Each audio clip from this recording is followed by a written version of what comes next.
dorostał rzek, to wyście mi wtedy go dali, jak żyć. Ja wysłuchał tych waszych rad, teraz wiem już, jak iść przez świat, więc dług wobec was w sercu mym, aż do dziś. Teraz mamo i tato, podziękować wam chcę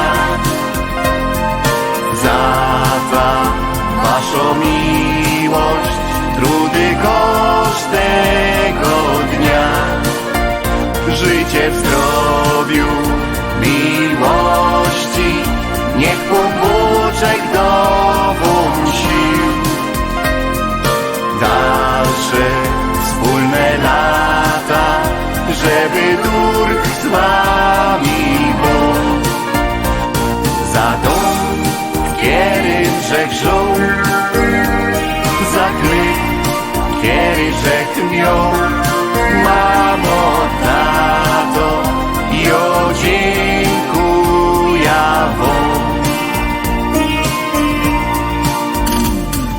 Wiem już na pewno, że dzięki wam w życiu wiedzie się pomyślnie, radośnie, tak jak chciałek są.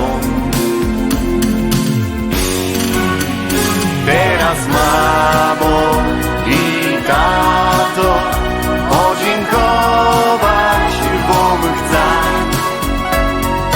za waszą miłość, trudy każdego dnia.